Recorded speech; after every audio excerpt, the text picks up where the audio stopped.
जब लेखिका ने पहाड़ी औरतों को देखा कि वो पत्थर तोड़ रही थी, तब उसे अपनी पहली यात्रा पलामू और गुमला के जंगलों की याद आई कि वहाँ भी उसने आदिवासी युवतियों को देखा था जिन्होंने पीठ पर बच्चों को अपने कपड़ों में बांधकर पत्तों की तलाश में वो वन वन घूम रही थी। उनके पैर फूल चुके थे, अर्थात पैरों में निशान थे, और यहाँ इन औरतों के हाथों में ठाठे अर्थात हाथों में गांठ पड़ी हुई थी, निशान पड़े हुए थे, क्योंकि ये पत्थर तोड़ रही थी। तो पत्थर तोड़ते तोड़ते इनके हाथों में भी निशान पड़ गए थे।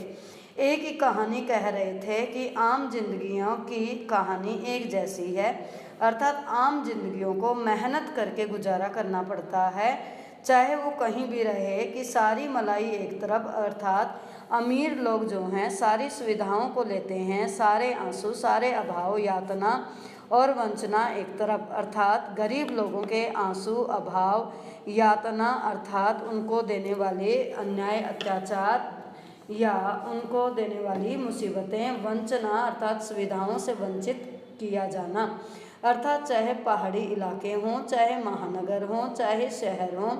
अमीर लोग ठाट बाट से रहते हैं और गरीब लोग मेहनत से गुजारा करते हैं। उन्हें पहाड़ी इलाकों में भी मेहनत करके ही गुजारा करना पड़ता है।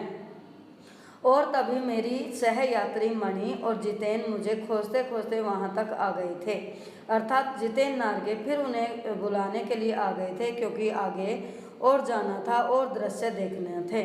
मुझे गमगीन दुखी कि मुझे दुखी देखकर जितेन फिर कहने लगा, मैडम, ये मेरे देश की आम जनता है, अर्थात आम जनता का जीवन संघर्षशील होता है। इन्हें तो आप कहीं भी देख लेंगी, अर्थात आम जनता, संघर्षशील जनता कहीं भी दिख जाएंगी। आप इन्हें नहीं, पहाड़ों की सुंदरता को देखिए कि आप पहाड़ों की सुंदरता देखने के लिए आई हैं, जिनके लिए आप इतने पैसे खर्च करके आई हैं, अर्थात जिस यात्रा के लिए आप आई हैं, जिस प्राकृतिक सुंदरता को देखने के लिए आप आई हैं, उन्हें देखिए। आम जनता या संघर्षशील जनता या पहाड़ी औरतें जो पहाड़ के लिए पत्थर तोड़ रही सड़कों के लिए, तो ये तो हर जगह मिल जाएंगी।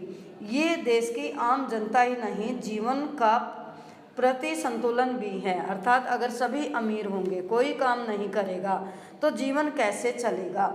ये वेस्ट एंड रिपेइंग हैं, कितना कम लेकर ये समाज को कितना अधिक वापस लौटा देती हैं। कि ये औरतें जो पत्थर तोड़कर सड़क बना रही हैं, इन्हें वेतन के रूप में बहुत कम पैसा मिलता है, और सरकार इस सड़कों के माध्यम से, पर्यटन स्थलों के माध्यम से निरंतर लगातार कमाती रहती हैं।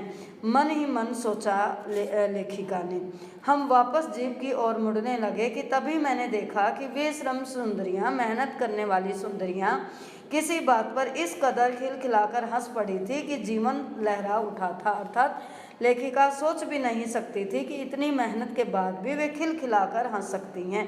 और वह सारा खंडहर ताजमहल बन गया था, अर्थात जो लेखिका के मन में दुख था कि इन औरतों को इतना दुखी जीवन बिताना पड़ता है, इतना संघर्षमयी जीवन बिताना पड़ता है, तो वह भाव लेखिका के मन से भी चला गया कि ये भी खिलखिलाकर हंसती हैं, अर्थात ताजमहल बन गया, सुंदरता का परम रूप बन गया। अर्थात उसे खुशी हुई कि इन औरतों के जीवन में भी खुशी है, या ये भी बात करते समय हंसती हैं, खिलखिलाती हैं, यह भी निराश होकर जीवन नहीं जीती, अर्थात लेखिका का मन खुश हो गया।